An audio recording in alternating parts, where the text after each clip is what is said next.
welcome to Tell Me Your Story, New Paradigms for a New World. I'm Richard Dugan, your host, and it's a real pleasure to come your way again to talk to you about the various subjects, well, that we talk to you about here on the program that comes your way Sundays at 7 a.m.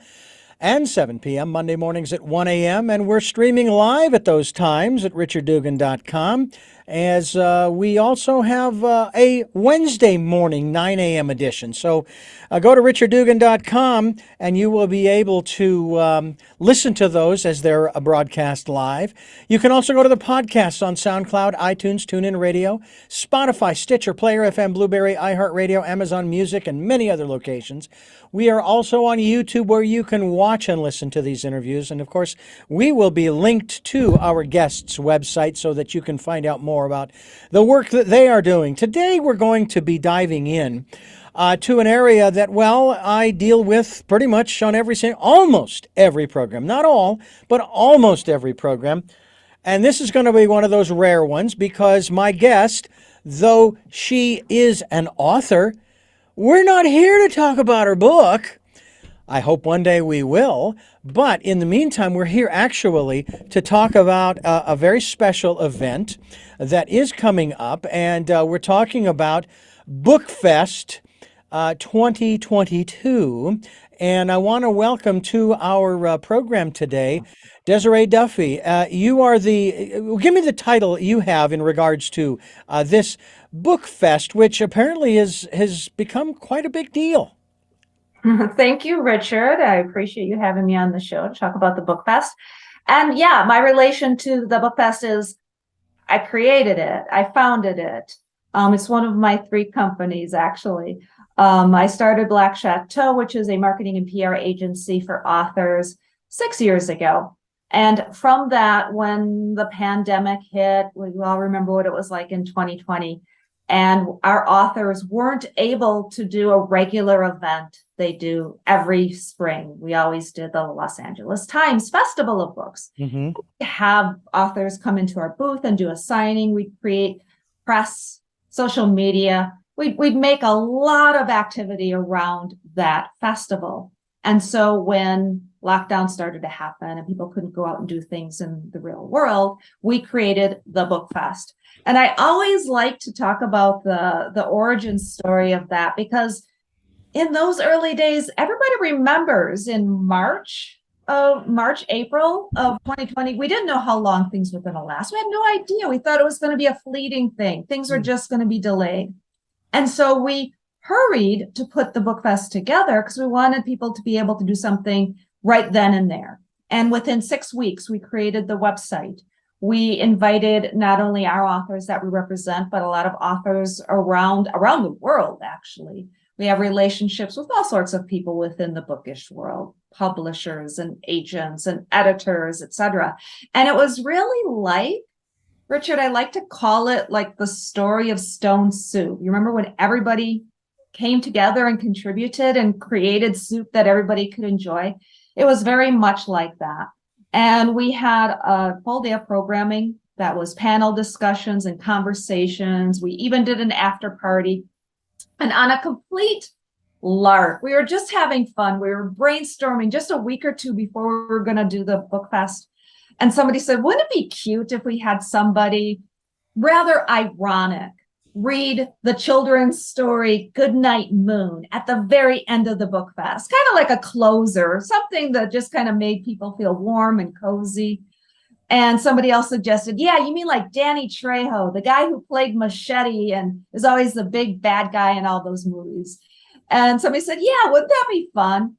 And we asked him, we reached out to his manager, and lo and behold, he said yes. So for our very first BookFest, we had Danny Trejo reading Goodnight Moon. And after that, it just grew and grew. We still do. We do it twice a year in the spring and fall. And we have so many authors and experts from the bookish world join us. It's really just an amazing event. And the cool thing, Richard, it's online, so you can attend from anywhere in the world. And even better, it's free. There's no paywalls. There's no evites. There's nothing that people have to do. We make it something that's accessible for everyone.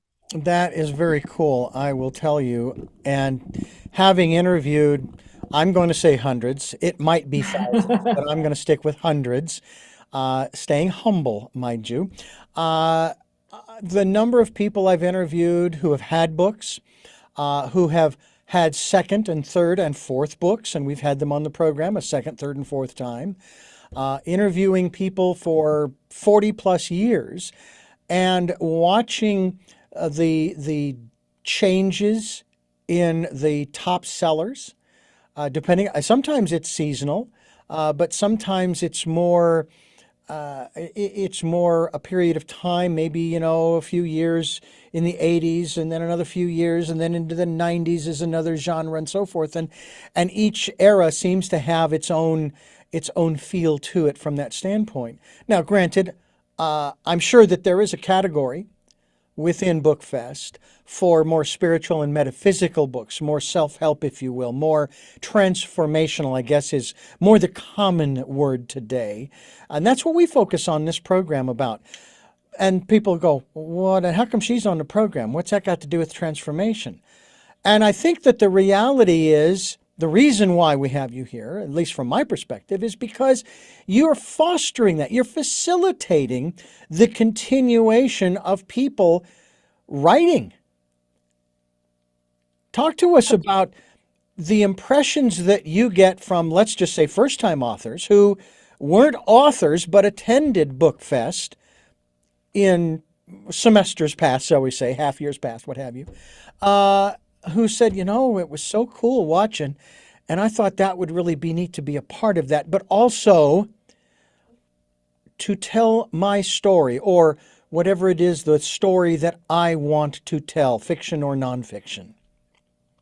Yeah, transformation is a theme that resonates big time with the BookFest and with authors. I think you hit it, Richard. So many authors have in their head an idea of what it is that they're doing, probably because they've been told since they were little that the author is the person that goes off into the woods by themselves. They're a solitary animal and they write their opus, and then the next thing you know, they get a publisher and it gets released to the masses. And you talked about how things change over time, and that's definitely changed over time. It's changed in the past 2 or 3 years, in large part because of the pandemic. And before that, it was changing. It changed from about 10, 15 years ago with the advent of self-publishing and people being able to get out there like never before. So I think you actually touched on something that's just very true within the industry. If anybody wants to be an author, to realize and know the landscape. And one of the things that the BookFest does for authors, and that's day 2. By the way, we break it up into 2 days. Day 1 is for readers and day 2 is for writers. Mm-hmm. And guess what? And I know you're a writer too.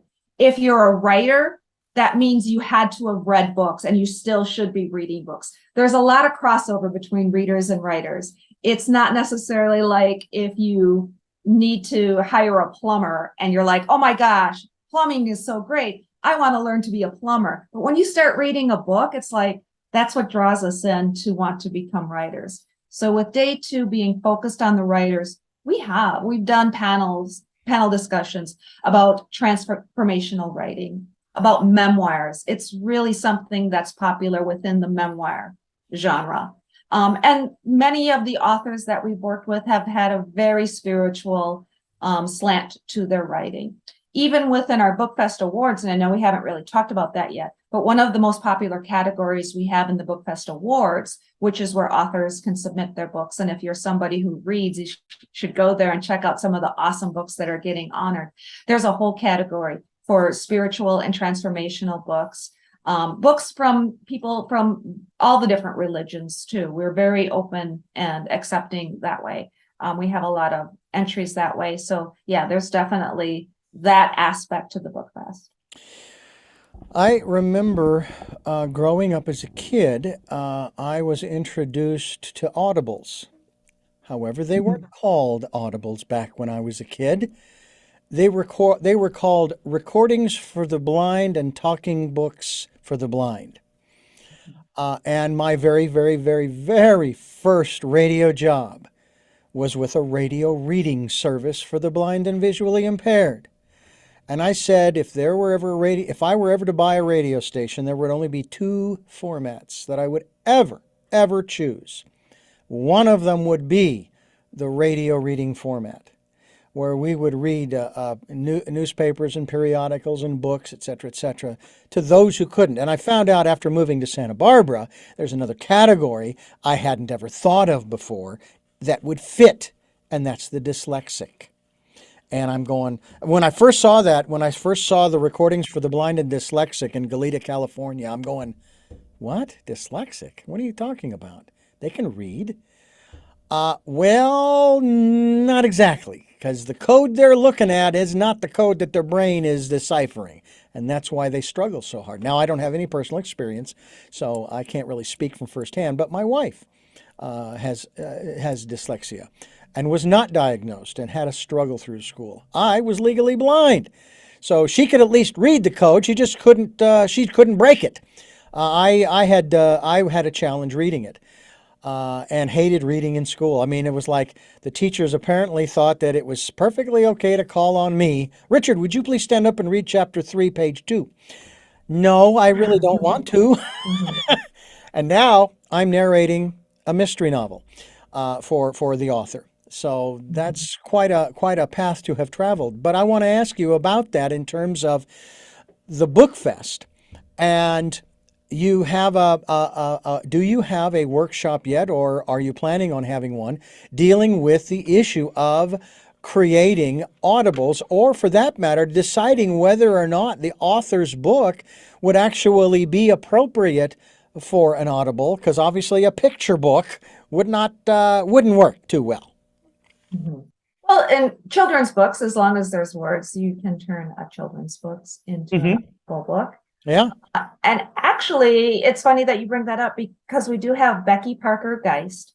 She is somebody, her office is in Oregon, and she's also, I think, president of the Bay Area Publishers Association. She's amazing. So she does audiobooks. She produces them and she narrates them. And so she's a big advocate for all things audio. And she is speaking at this BookFest. She's going to be part of the fun on day one, and talking about, because remember, day one is more for the reader. So she's going to be talking about just the magical world of audiobooks, because you're right, there's so many people who still to this day only think of books as something that you read, and they don't realize from back in the day when, you're right, people it was books on tape, right? It was for people that were blind, or like truck drivers a lot of times would tell me back in the day that they would listen to their audiobooks. But now you can do so many things while you're listening to the book. Yes. People, it's like they've rediscovered something that was there all along. And people, much like with podcasts, and you're doing a podcast too, people are probably listening to us while they're walking their dog, while they're at the gym, while they're in the car. I like to listen to my books while I'm cooking in the kitchen or cleaning the house, because then I'm listening and I have a story going on, but I can still do other things. Yeah. And so, Becky, when she's with us at the BookFest, she's going to be talking about just the magical world of audiobooks and how it's expanded and it's grown. And she's got some great audiobook recommendations too, because like you said, it's always changing. There's lots of different genres that are out there. And whether you're using someplace like Audible, which is owned by Amazon, or one of the other platforms out there, there's lots of great audiobooks to choose from. Black Château is one of your companies, and you are the founder thereof, as well as part of the group that's getting together very soon here, the BookFest. TheBookFest.com is the website. We'll be linked to that website as well, so that people can find out more. Desireé Duffy's my guest, and you are listening to Tell Me Your Story. I'm Richard Dugan, your host, and when we are doing this program, I know that there are people who have different ideas, philosophies, etc., and we have them on the program, and they don't have a book, and that's okay. Not everybody who comes on this program has to. It just happens that most of them do. And in this day and age with our technology, Desireé, there are certainly many different opportunities and possibilities in terms of book presentation, be it hard copy, not hardcover, hard copy, which could be soft or hardcover, as well as the electronic version, which would be, some people would know that as Kindle. And then, of course, we've talked about the Audible version that Amazon puts out. And there are other companies that are putting out Audibles too, which is kind of frustrating because, you can only listen to one book at a time. I mean, it would be great if you had two phones and you plugged one earbud in this ear listening to The Stranger in a Strange World. And then in this ear, you'd have the autobiography of a yogi playing in this ear, and somehow the brain manages not to fry. And you want to read so many, and there are so many books to read now. I don't know about you, Desiree, but I bought the hard copy of Stranger in a Strange Land. You're familiar with. Yeah. And I mean, it's like this thick, right? Mhm. And I tried reading it. I still have it at home. And finally, I found it on Audible.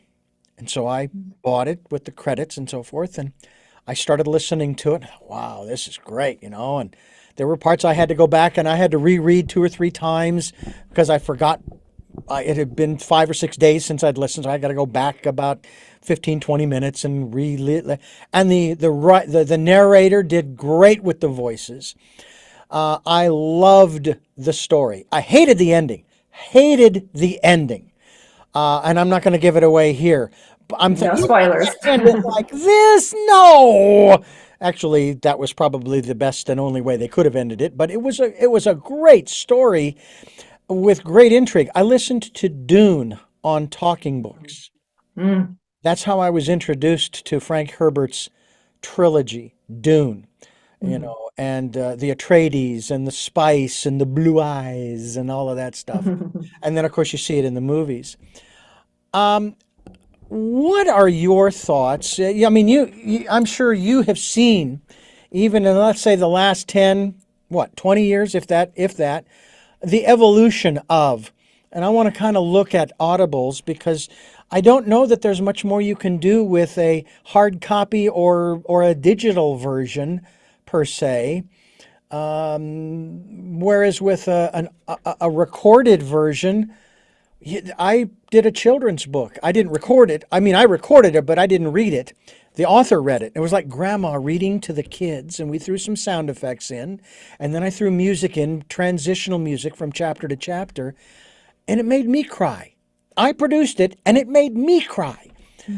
How much further can we go in that regard? Are we looking somewhere down the road at virtual reality, creating from the text of a book the storylines and having them created that way, aside from Hollywood doing movie versions of them? I think you are right. And I think that will happen. I think that virtual reality, augmented reality, that immersive experience is just around the corner where you're going to be in the story. You're going to stand on that desert in Dune and you're going to see the Fremen and you're going to be like, oh, look at those blue eyes. And you're going to be right there. And it'll be similar to that movie experience, where you got the thundering music and the sound effects and the visuals and the explosions, and it's awesome. But what you're telling me, Richard, is something that I hold in my heart. I actually come from a background in radio too, so I understand the whole idea of the theater of the mind. And you read Frank Herbert's book, and you saw those blue eyes, but in your mind, nobody had to show them to you, whether it was on a screen or augmented reality. That didn't come into play. And that is the core of why books are always going to be the superior storytelling mechanism. So after all of these different media, that's all they are. But story is story is story. And it has a beginning, a middle, and an end. And when we feel it, we know it. And that's what matters to human beings. That's what I think makes us human. So whether we're reading the story or listening, because I'm a big fan of listening to those books as well, the story is taking place up here. And what we have in our brains, what we have in our minds will never, ever, and I hope it never will too, be outdone by what we see on a screen or what the augmented world gives us. Because then it's not us, It's coming from somewhere else. And I think we as humans can do better and should do better. Well, I am excited about the future in that regard in terms of storytelling. As I was listening to Dan Brown's The Da Vinci Code on cassette, as my wife and I would drive to and from Santa Barbara before we moved here, I was seeing the movie play out in my mind, right? When the movie came out, I'm going, how did they tap into the film library in my head? It looked like I saw it. And the main character, who Tom Hanks played, looked like the character in my version of the Da Vinci Code. It was incredible. It was just astounding. And it's amazing the stories that we have. We haven't read them, okay? Not like we've read Dune or Autobiography of a Yogi or whatever it is. But the stories we have created over the years from our lives, from our childhood, maybe we had an imaginary friend, and so forth, that we now need to tell. As we continue, I want to talk to you about the Writers' Day at BookFest and talk more about that aspect of the tapping into one's imagination. As we continue talking with Desireé Duffy, we're talking about BookFest 2022. Give us the dates of the BookFest. Sure. It's October 22nd and 23rd, Saturday and Sunday. All right. And folks, bookfest.com is the website, thebookfest.com. We hope that you'll go there and find out more as we continue here on Tell Me Your Story. I'm Richard Dugan, your host, and we are talking about probably one of the most important, not the most important per se, but it's one of the most important aspects of civilization. Not our society, but of civilization. We hear about the destruction in centuries gone by of great libraries, like what is it? Library at Alexandria, for one example. And who knows what was lost in that regard? Maybe history books, maybe fiction, maybe recipe books, maybe books with inventions that had been created, and so forth and so on. What are your thoughts and feelings? And don't worry, I haven't forgot about getting to the Writers' Day on the 23rd. But what are your feelings when you hear in our modern day about some of these groups around the world who are so adamant about their perspective being right that they will go and they will destroy the museums and the libraries of the ancient writings of that particular civilization? Oh, my thoughts are that's a travesty. That's a crime against humanity, unfortunately.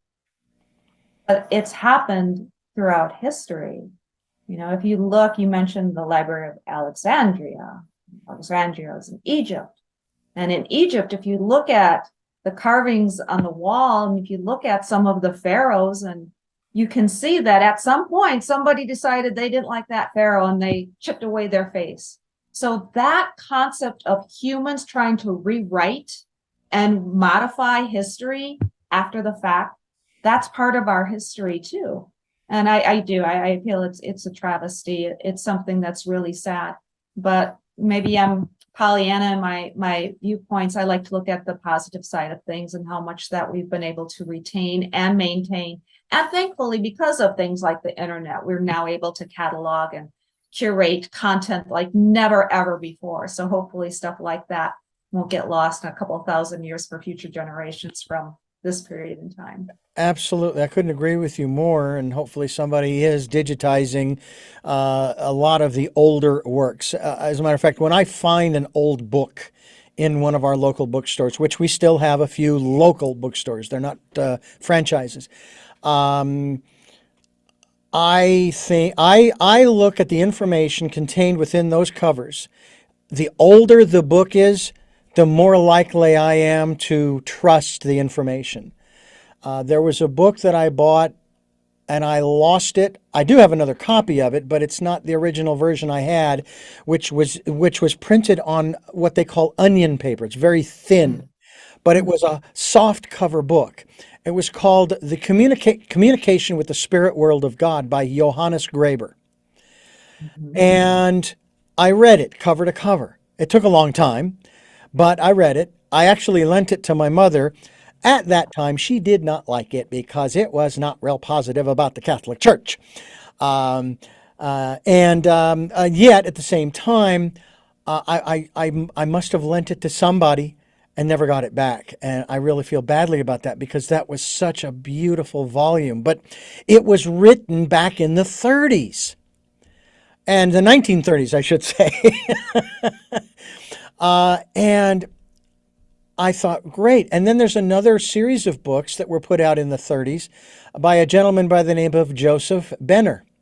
One of the ones that I would carry around with me. I've carried around with me since I was 21. The Impersonal Life. I've even had it rebound. It's just this small little volume. And I carry it around with me everywhere I go. There are books, though, in addition to the destruction of libraries, there's also this attitude that there are certain books that should be banned. Or, for that matter, rewritten. And I heard the greatest travesty of one of our premier authors of, I think, the 1800s, who one of his books was being rewritten to remove the N-word. And you know who I'm talking about, Samuel Clemens, Mark Twain. And I'm going, but that's the way they talked back then. This is not a slight on people today. It's conversation that was going on back then in the days shortly around or shortly after slavery. And again, it kind of goes to what your point of chipping away at the picture of the Pharaoh in the tomb in Egypt, that people want to rewrite history because they're offended. And it's like, well, then I guess we're going to have to rewrite the Bible because there are a lot of words in there I'm highly offended by. If I wanted to be really fastidious about it, including the word fastidious. Well, the thing with Mark Twain, as you point out, if you read Huckleberry Finn and understand the time period that was in, you just have to turn to the very last page to read that entire journey, and it was literally a journey that they took, right? That Jim and Huckleberry Finn took, that the entire journey was so that at the very end, he could throw away his religion. That's what he did at the end. He basically said, if I'm going to, be cast into hell and damnation for being a friend to Jim, then so be it. That's the point of that book. And you can read that book. We've all probably read it in high school or maybe college. It's fun. It's a romp.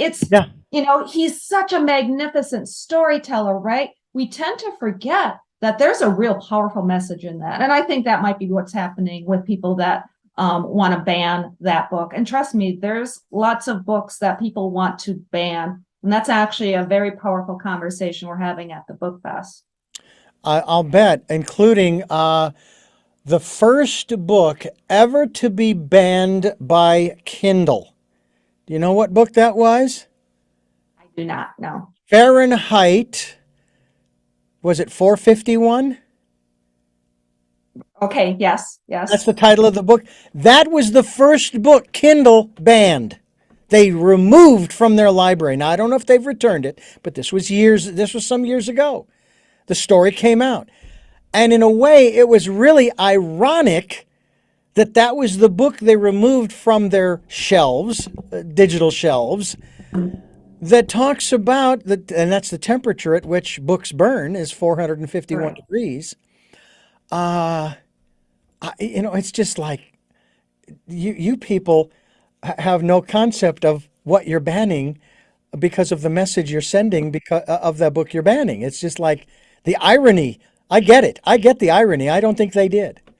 But this is to me very important. And now there's another issue, and I have a funny feeling this could spill over into literature. You're hearing about this Supreme Court case against, I guess it's Andy Warhol's heirs or something like that, where they're contending you can't use another person's image in your art because it is copyrighted or it's trademarked or whatever it is, unless, of course, you get written permission to do so. And so I'm sitting here thinking, well, how far are we going to take this? You know, I mean, what happens if somebody in their literature does what they talk about in movies and television programs? What if they do product placement? Can the manufacturer of that product, mac and cheese by Kraft, sue because, I mean, it seems Yeah, they can. it seems like a slippery slope to me. Yeah. Well, I meant I'm not a lawyer, and actually, we do have a panel called Legal Eagles where we talk about just everything that storytellers do need to be aware of. You know, from using song lyrics, which I know a lot of writers like to do. You do have to be careful, and that's why it's advisable if you're a writer to make sure that you have somebody legally go through your manuscript. As far as product placement, you know, I've been in marketing and PR for many years. So if I worked at Kraft Mac and Cheese and I wanted to, you know, have my product placed in a movie, I would pay to do that. So you pay to do that. Now, if you're putting somebody's product into whether it's a movie or a book and you're doing it in any way that's disparaging, that can get you a lawsuit right there. So yeah, I would definitely strongly recommend that anybody that wants to put products or song lyrics or the names of people in memoir writing, and this is actually something that we're going to talk about during that panel. A lot of times memoirists get a little bit confused, and they do have to be careful because if they're talking about somebody else's life, when they're telling their own story, a slice of their own life in their own memoir, at what point do they need to be careful? So yeah, those are all great points, Richard, and something that I highly recommend that any writer or storyteller or filmmaker, whatever, make sure that they're careful of. And like I said, that's actually something we're talking about at the BookFest. Well, I will tell you that, for example, I had the great pleasure of being in the presence of and working with a local musician who is a part of a band that's known nationally and internationally. And he is one of the nicest guys you'd ever want to meet. Worked with him. He was one take wonder, Michael McDonald. Now, I can say all of those things about him because that was my experience of him. But if I say anything more about Michael and his life, I think that's when I cross the line because I don't know.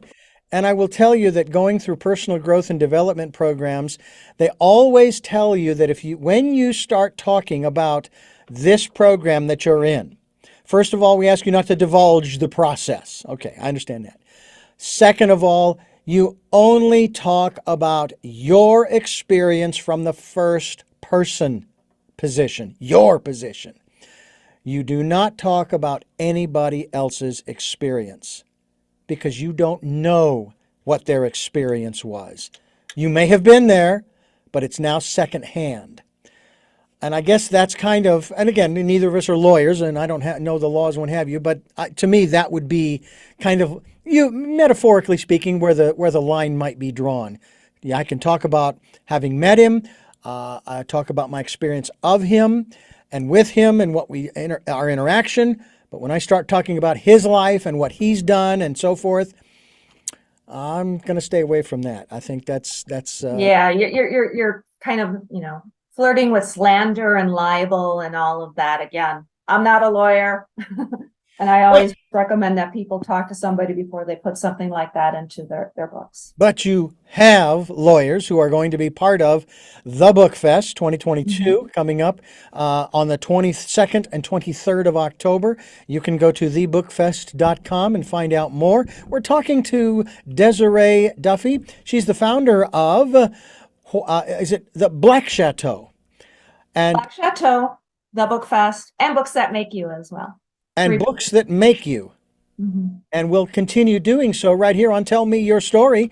I'm Richard Dugan, your host, and Desireé Duffy is my guest, and she has founded three different organizations, if you will, or groups, Black Château, as well as Books That Make You, and the BookFest 2022, and it's going to be done twice a year in the fall and the spring. Is that primarily when books are released? I mean, I know they're released throughout the year, but is there this big deluge, especially considering in the fall, you've got the holidays coming? So are more books released at that time, or is it quite literally up to whether the authors and the publishing houses have been able to, put together the authors and their manuscripts and get them created and what have you? Yeah, there's different release cycles, and the big publishing houses will have their different seasonal type releases. A lot of times they want to get those beach books or travel books out before the summer hits. Anything that might be related to the holidays, obviously, should be out before the holidays. I generally recommend to our authors when we work with them, we have a range of authors, everybody who has been published with one of the big five or big four, whatever you want to call it nowadays, small or medium houses, as well as indie publishers or small press or vanity press, hybrid presses, sometimes they're known. And I generally suggest that they stay away from the holidays. Right up until about mid-November is about as late as you want to go, just because otherwise you're going to get lost in the holiday shuffle. Again, because we're doing a lot of PR and marketing, you're actually going to be promoting your book. You're competing then with higher rates, higher costs for your advertising, just because everybody's advertising then. And then as soon as the next year hits, as soon as January 1st, 2023 happens, you've got a book that was released in 2022. And even though it might have been just a couple of weeks ago, there's something perceptionally. So I like to, if we can kind of get things into the next year, and then you have this shiny brand new book that's ready for the new year, and, to be our lists and the new year and all of that is a great way to promote books. Now, when I was a kid growing up, and I would go into the local, the school library, the public library, or when I got into high school, the high school library, we had this massive cabinetry that contained all of these index cards that were all these cards were referencing different books throughout the library using a system they called the Dewey Decimal System. Not asking you to give us a history of that, but I'm curious as to whether the ISBN number is akin to that in any way, shape, or form, or is it just a series of numbers that they give to a book? Why is that important? Well, an ISBN number is going to identify that book and that particular type of book. That's not actually something I see first-time authors get confused about a lot. You're talking about the different types of books, whether it's a hard copy, an audible version, ebook, etc. So every version of the book is going to need an identifier. Bowker is, by the way, if anybody's really interested in taking a deep dive, that's where you should go and get them. Be careful if your publisher wants to have or especially if they're a small press or an indie publisher, you should, if you can, own your own identifiers. You can own your own ISBN numbers, but it identifies the number. I mean, if I know the ISBN number of a book, I can go to Amazon or any place else that's databasing books, and I can search and look up and find that book that way. Mm-hmm. So I don't know if that answers your question, but I do see having those identifiers as being important. The Library of Congress number is obviously really important too, especially in the United States. You should get your Library of Congress number. And I got to tell you, Richard, nothing is more thrilling as an author than to know that your book is cataloged. You want to talk about the Library of Alexander? Yeah. The Library of Congress. How's that for a library to know that your book is going to be a part of history in that database? So don't forget to get that Library of Congress number in addition to that ISBN number. Okay, I will. I'll get them both. Now, yeah, get them both. I did sign on to, I wish I could remember the name of the website. It was a self-publishing website. At the time it was rather popular. I think it was connected with Amazon, but I'm just not recalling.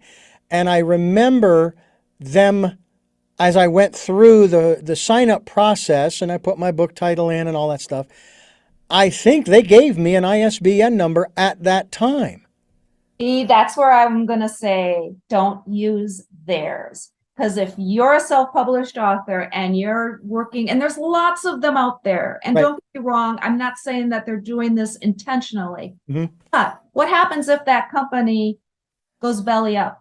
What happens if you can't get your own ISBN number? So when you have it, you own it, and you can go and buy them from Boker yourself. So that's what I recommend doing. Unless you're with a very high-end publisher, one of the top 5, 4, or a very high-end publisher, chances are you as a self-published author and indie author are better off getting your own ISBN number. Another fun fact, Amazon is going to want you to use their AISN number. That's what they call it. It's their own thing for their own Kindle. And here's the deal. Amazon is a retailer.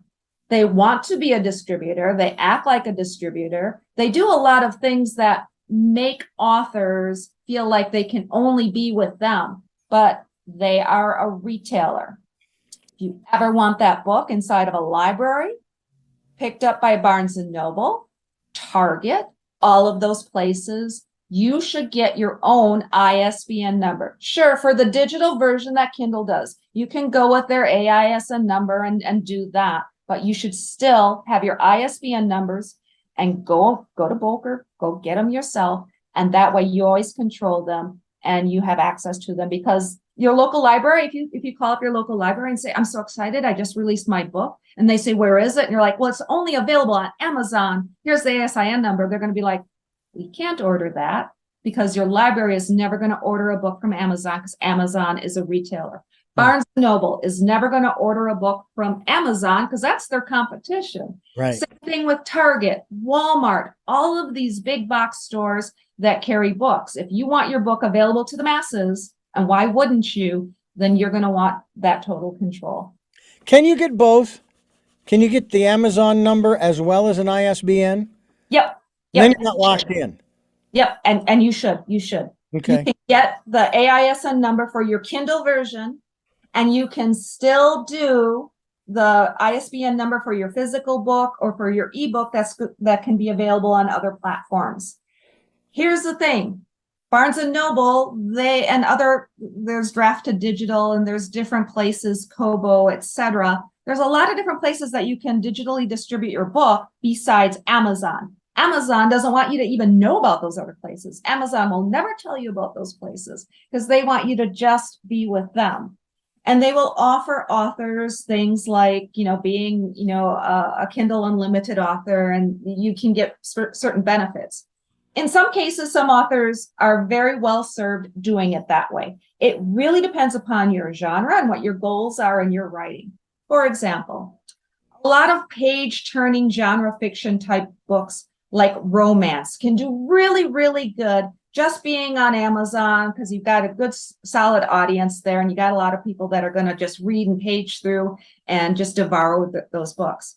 Something that's literary fiction, you're better off served by having that mass distribution. So you can and should have both, be on Amazon and distribute your books elsewhere as well.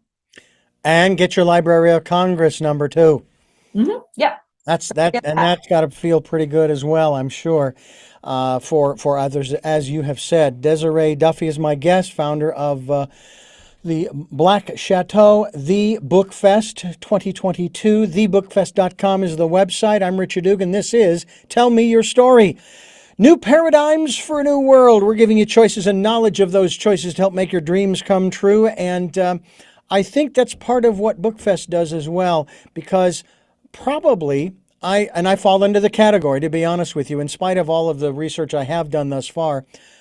I don't know what the hell I'm doing. All I know is I want to write this book, I want to get it finished, and I want to get it published on or before, but actually I was talking with one of my guests who deals with publishing companies and so forth, that my target publication date is the 22nd of December of 2022.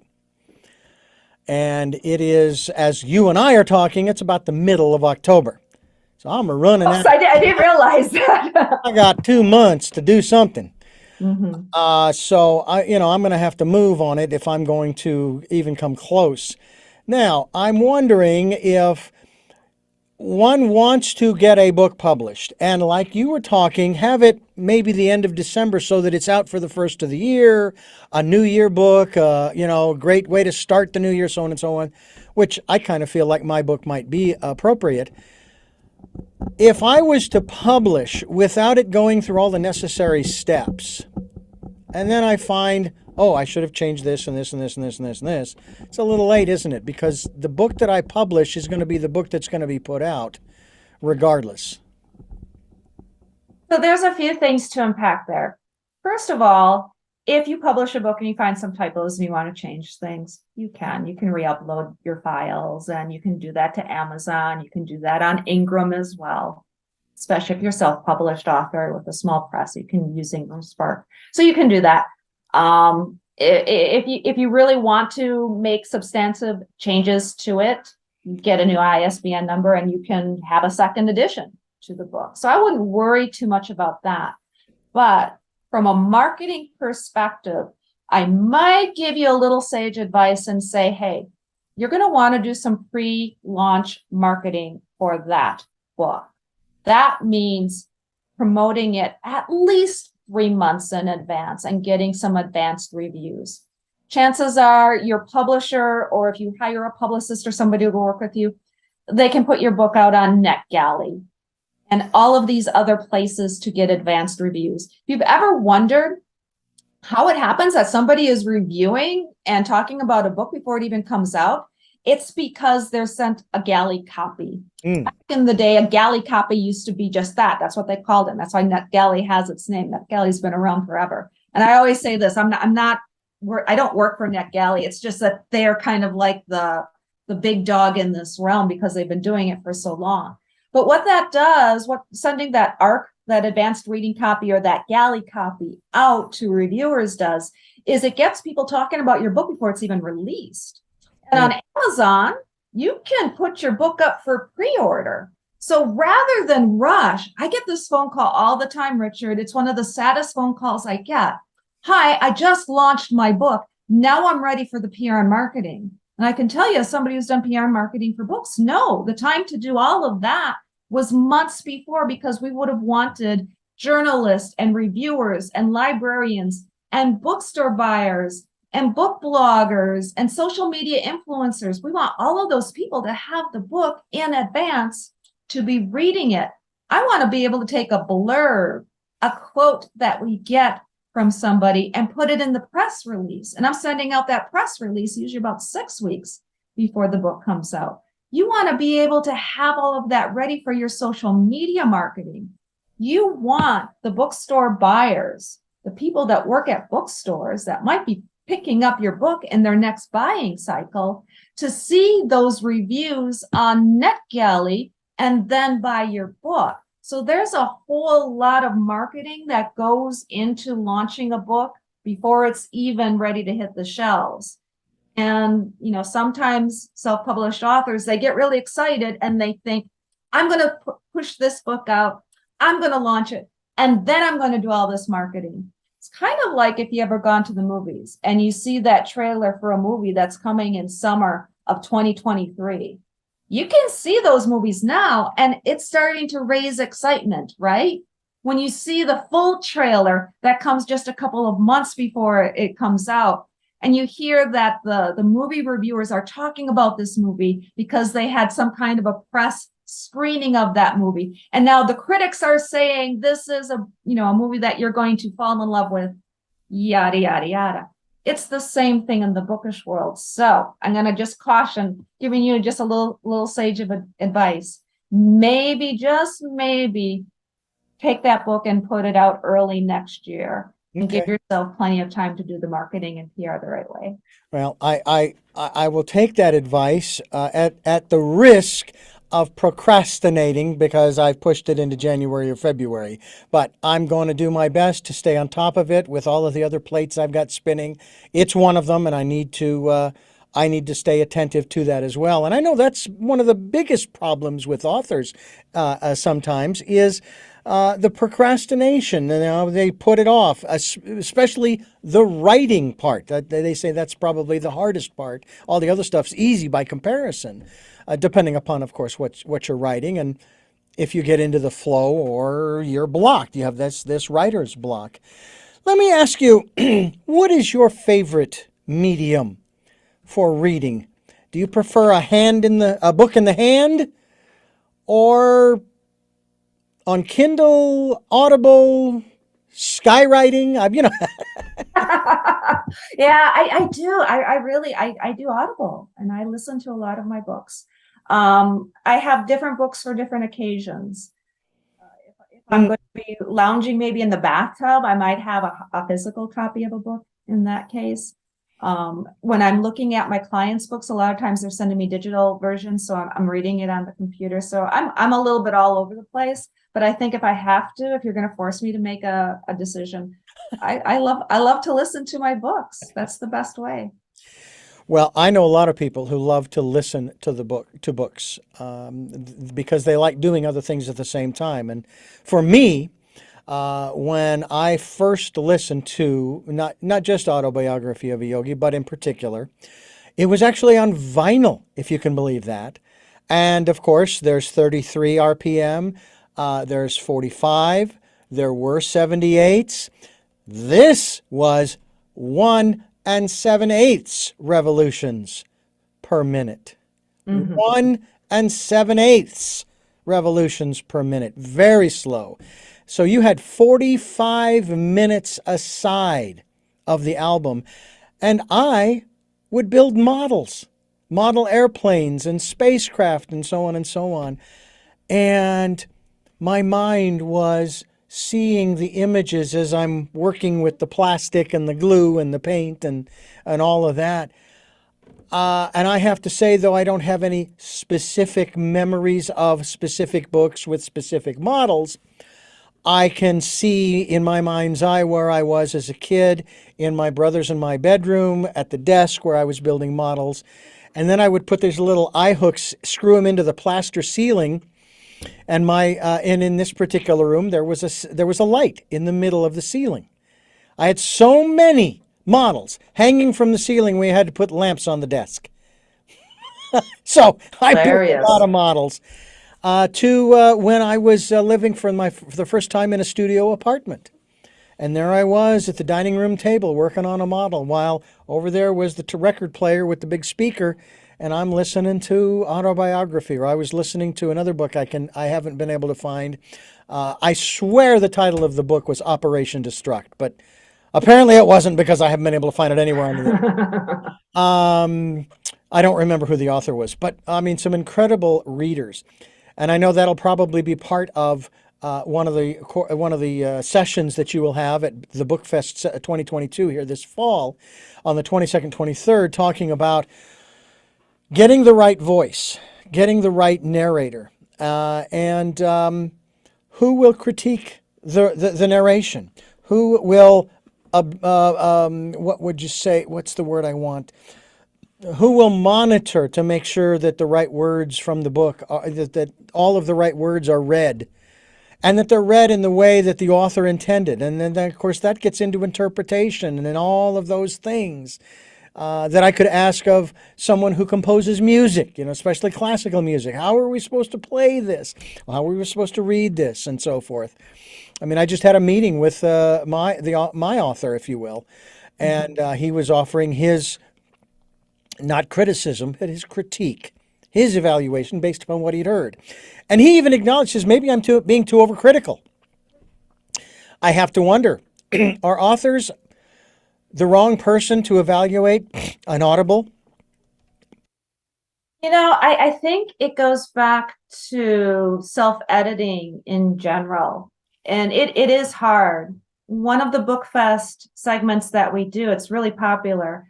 Catherine Sands, who is from the Sarah Jane Fryman agency, she's a literary agent, and David L. Robbins, who is a New York Times bestselling author, they do a segment called Critiki-Bar, and one will read the first page of a manuscript to the other one, and they critique it. David comes at it from a perspective of the craft of writing, whereas Catherine comes at it from the perspective of what an agent wants to see. And in doing that, they're reading, so they're not necessarily narrating the book per se, but when you are able to read, and when you watch this session too, you can read it as well as listen to it. I think that opens up the author's eyes and everybody's eyes as to the flow, the tone, the style. There is a certain, je ne sais quoi when you listen to a book that you might not necessarily catch when you're just reading it on the page. So being able to get into the head of an agent and somebody who's skilled at the craft of writing and watch those critiques. I have so many authors that will come back to me and say, I learned so much about my writing by listening and watching that segment, because now I see what agents are looking for. I understand what somebody who knows the inside of craft of writing inside and out, David L. Robbins, I know why I'm not setting the stage the way I need to, or why I'm not getting the right POV or point of view the way I need to. So that's something, and I think that kind of goes along with what you're saying, whether you're critiquing the audio version, the narrator, or just the story itself, having somebody else that can do that is so important. And that's where editors come in too. So many people will talk about the editing process, whether it's a content edit or a line edit or a copy edit.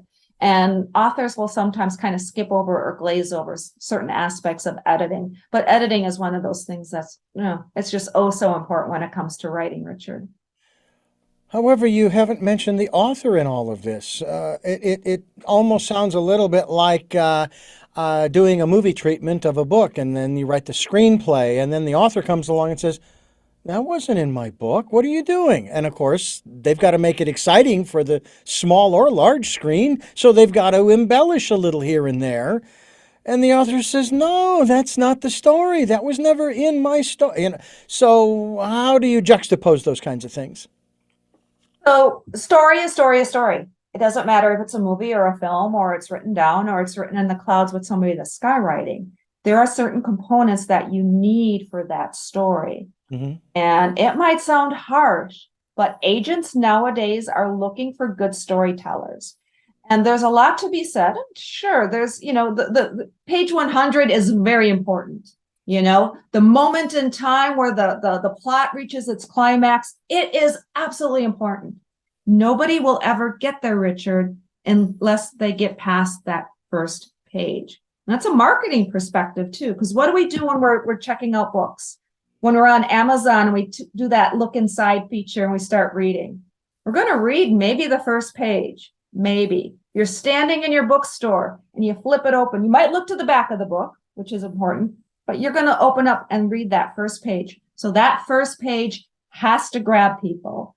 And an editor is never going to put something there or insist that an author put something there that's not there. They're going to help make sure they take something that should be from page 30, and if it's supposed to be on page 1, they're going to make sure it's on page 1, because the reader needs to know what's going on. The reader needs to be either grabbed or compelled to keep flipping those pages, and that's what an editor will do. And again, I invite you to check out the Critiki-Bar, because I think it's an eye-opening experience for authors when they see how somebody who does craft of writing so well, and who is a New York Times bestselling author, and somebody from a very respected literary agency get together, and what happens when they critique those page ones. We are talking with Desiree Duffy, founder of Black Château, Books That Make You, and the BookFest. And in this case, it's fall 2022, coming up the 22nd and 23rd of October. And you are listening to Tell Me Your Story. I'm Richard Dugan, your host, and it's really nice to have you with us here, Desiree, to talk about all of this. There was another aspect of this that I wanted to touch upon. You talked about the Critiki-Bar. I kind of like that's very cute. But when I went to this meeting with the author, he was trying to tell me what he wanted to tell me without deflating me or, say, hurting my feelings or what have you. And so I kind of reassured him and I said, look, You're the author. You wrote the book. Now, it may have been 4 or 5 years since you wrote it, and you haven't read it since, and that's fine. But you're listening to the audible version, what I have recorded, what I have edited, because I'm doing both. I'm doing the reading and the editing. And I don't look at this as a criticism. I look at this as a critique that I need to learn from. Because quite honestly, this is, in this day and age, my first audible book that I have recorded. And so I'm learning. And this actually was his first book as well, that he learned a lot from. So I said, so whatever you need to say, go ahead and say it. I'm going to try to put on, my big boy pants and my thick skin and listen for the purposes of learning what I need to do to make it better based upon what you're hearing. But I'll also let you know that I have 3 other people that are listening to these files, and I'll get reviews from them to see what they think or their critique as far as what they're listening to.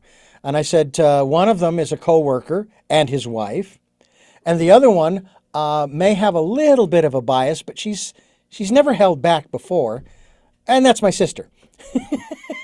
So I think I've got some pretty good people critiquing, because my sister's always been pretty honest with me. She's given me my comeuppance from time to time when she thinks that I'm crossing a line or what have you, and sometimes she's right, sometimes she's not, but she's there, and I appreciate that. So talk to us about an author's thick skin and critique versus criticism. Authors definitely need to have thick skin. And you'll see it happen, especially that first-time author, because it's like you're giving birth. A lot of times writers have spent years creating this, longer than a woman might carry a baby to pregnancy, right? Yeah. This is big for them. Mm-hmm. They've bled onto that page, they've sweated, they've cried, and then to get to that point and all of a sudden somebody picks out something and decides to, kind of rain on their parade. It happens. What I like to say is go check out Stephen King, his reviews on Amazon. Go check out J.K. Rowling. Go check out Anne Rice. Pluck the name of your favorite author.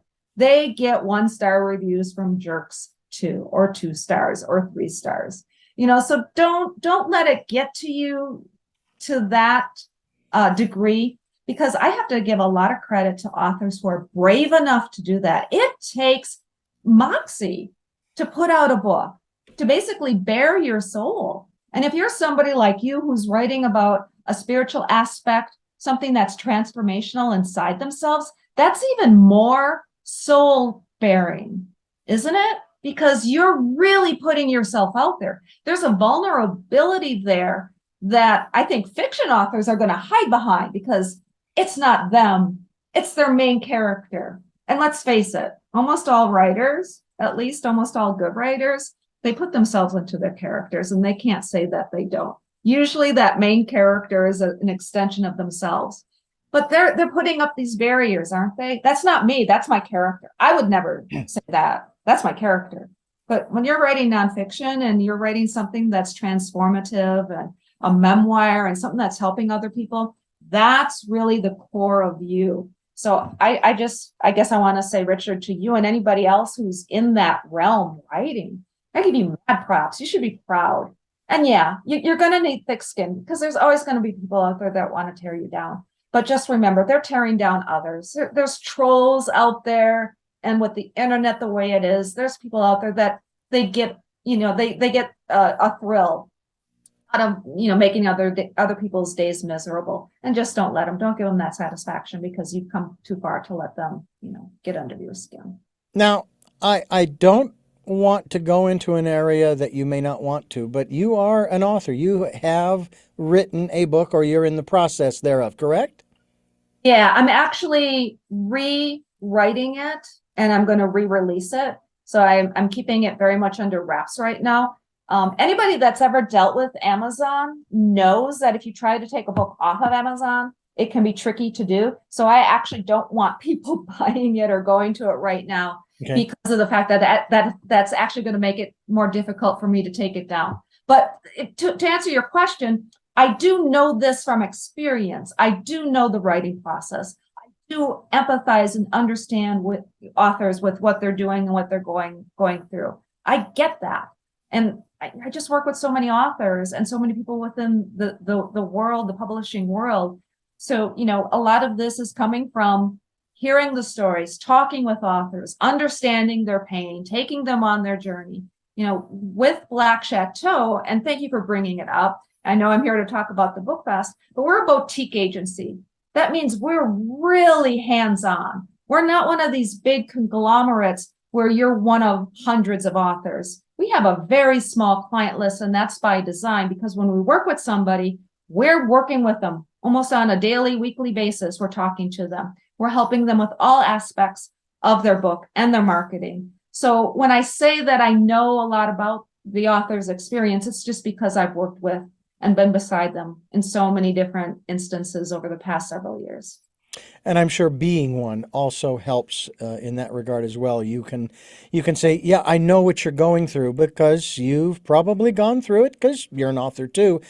And because a lot of times people will make that statement, I know what you're going through. You have no idea what I'm going through because you don't have a mother and a father. You were hatched from or whatever.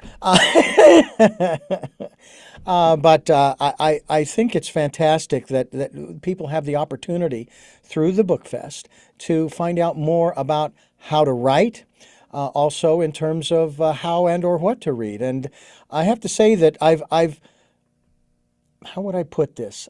Hand read? Because in other words, holding the book. I have not read a lot of books, but I remember the experience of one book by Frank Herbert. It wasn't Dune. It was another book called The Prometheus Project. And it was so intriguing to me that I had to hold, and this was a paperback that was rather thick. So people, you know how difficult it is to hold those thick paperbacks. With one hand, okay, I had to hold it with one hand. And then, and I'll go ahead and show this, I had to use my magnifying glass while I'm holding the book and I'm trying to read. And I was up until 1 or 2 in the morning reading this book sometimes because it was so compelling to me. It was science fiction, of course. Mm-hmm. But that is how much pain I was willing to put myself through. It wasn't horrible. To get through this book, to not to finish it, but to just keep moving through it. That's my perspective with my narrating as well. I'm not trying to get to the end. Now, this particular book has 62 chapters, 479 pages, okay? Now, I have reached the 20% mark. But my goal is not to try to get this thing finished. Oh, gosh, when am I going to get to the last page? No. I am enjoying the reading part, but I'm also enjoying reading the book as a reader because the story, to me, it's interesting. It's maybe not as compelling as Prometheus Project, but it certainly has my attention from the reader's standpoint. So I want to continue. I want to keep moving and go on to the next page and chapter 2 and 4 and 6 and 8 and 10. And I think I'm on 17. I'm editing 17. I've got 62 chapters total. So, you can see how far along I am and yet how far I have to go. And that how far I have to go when I was a kid growing up and I was in a book and I would like Prometheus so thick. I'm starting on chapter 1. I'm going, I've got so much to go. And I'll be glad when I get to the middle of the book and it'll be so much easier to hold and so on and so forth. I cannot imagine a world without books. Whether I sit there and I read them by hand, on Kindle, Audible. And by the way, when a blind person listens to a book or goes to the movies or watches television, they're doing exactly the same thing that the sighted person is doing. They're reading a book and they're watching a movie, they're watching television. The verbiage it's more semantics. My first wife, who was totally blind, she watched movies. We went to the movies.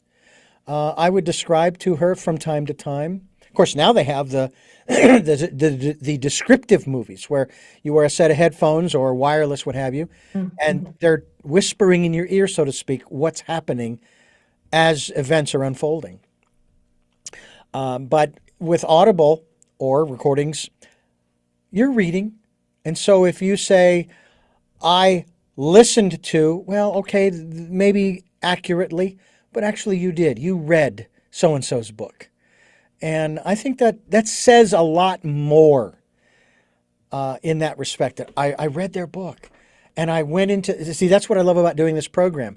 All right. I'm hoping that your book, when you do re-release it, we can have you come on and I can dive into your world of authorhood, if you will, because that's what my perspective is. Every time I interview an author, I get to go, it's like opening a Christmas present. I get to go into their world and I can get to see what they see, and experience some of the things. And obviously with transformation, spirituality, metaphysics, etc.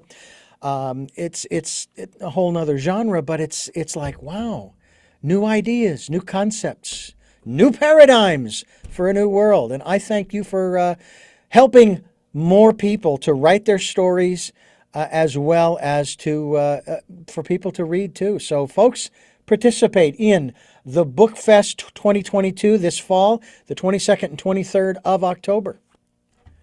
Thank you so much for being with us, Desireé. I thank you, and I look forward to having you back on the program in the near future. It's been my pleasure, Richard. Thank you. And just so everybody knows, join us for the live stream the 22nd and 23rd. And the cool thing is we record all those segments.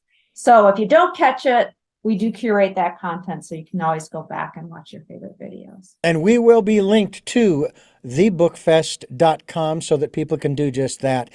And I do have 3 final questions that I like to ask all of my guests, regardless of the genre that we talk about. And before I do, I want to let you, the listener and the viewer, know that you are listening to and watching Tell Me Your Story, New Paradigms for a New World. We're giving you choices and knowledge of those choices to help make your dreams come true. We are here Sundays at 7 a.m. and 7 p.m., Monday mornings at 1 a.m., Wednesdays at 9 a.m. for our special edition of Tell Me Your Story. We stream live at those times at richarddugan.com. We podcast at SoundCloud, iTunes, TuneIn Radio, Spotify, Stitcher, Player FM, Blueberry, iHeartRadio, Amazon Music, and many other locations. We're on YouTube where you can listen to and watch these interviews. We hope that you will do just that. And we hope that you will join us for every broadcast or podcast. We're over 88,000 listens in almost, what would it be, 2018 January to the present, almost, was that 4 years? 18, Wow. 19, Yeah. 21, 5 years, ladies and gentlemen. Oh, by the way, we just celebrated our 15th anniversary on this program, as it were. And we're at a whopping 89 subscribers on YouTube. I've said it before, and I know, Desireé, that this is probably something that authors need to be aware of and concerned of and so forth and so on with social media and everything. But I have to tell you, the numbers don't matter to me. If they're going up, which is great, that tells me people are listening.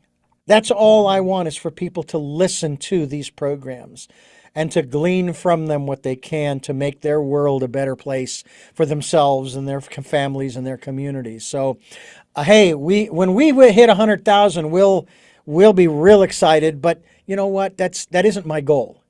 My goal is to talk to you, Desireé, talk to other guests about what they have to share in that regard of new paradigms for a new world. Also, participate in the Decade of Perfect Vision. We ask you to go within and listen to that still small voice. Spend time in that quiet, calm, peaceful place and just relax and know that everything is as it should be. I love the line from Desiderata. You're a child of the universe, no less than the trees and the stars. You have a right to be heard and read. All right, and whether it's clear to you, the world is unfolding just as it should, and you should contribute to it, so we hope you will. And if you'd like to support this program, I hope I don't get sued now by the folks who created Desiderata since I quoted their lyrics. We have a PayPal account. It's here for your security as well as ours. If you'd like to support us financially, we would be ever so grateful.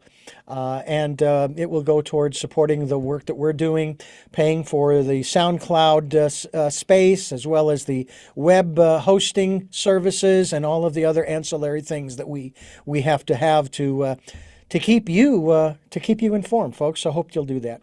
With all of that being said, we now move back to our three final questions for our guest that we ask all of our guests.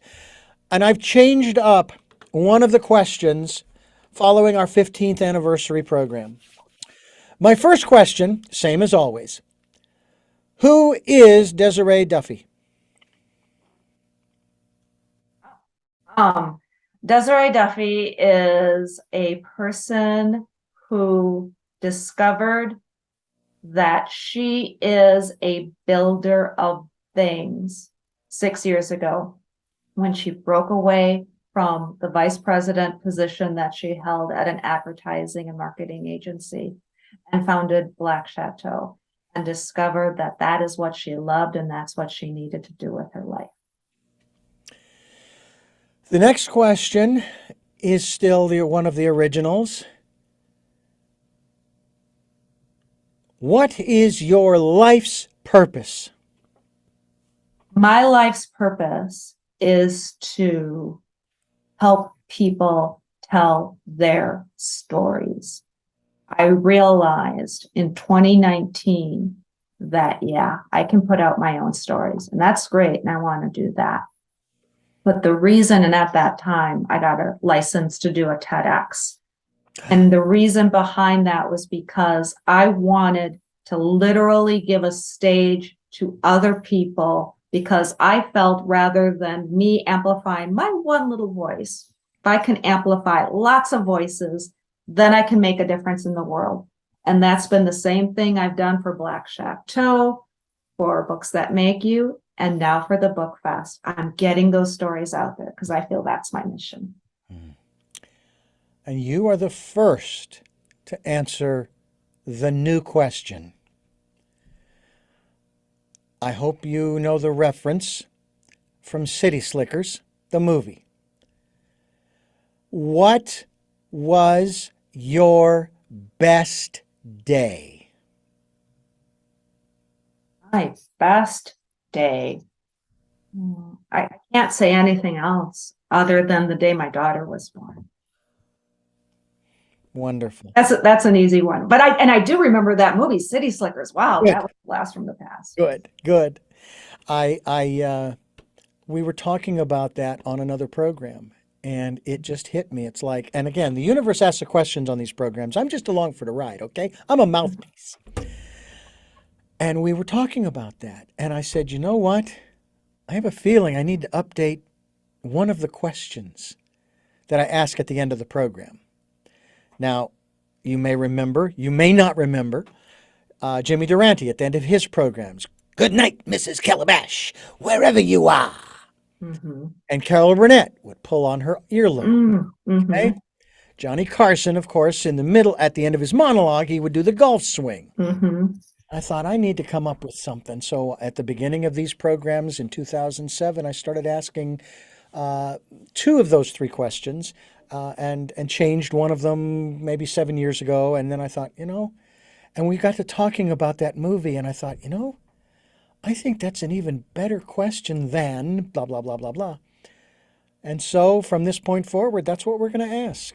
Who you are, who is, what's your life purpose, and what was your best day?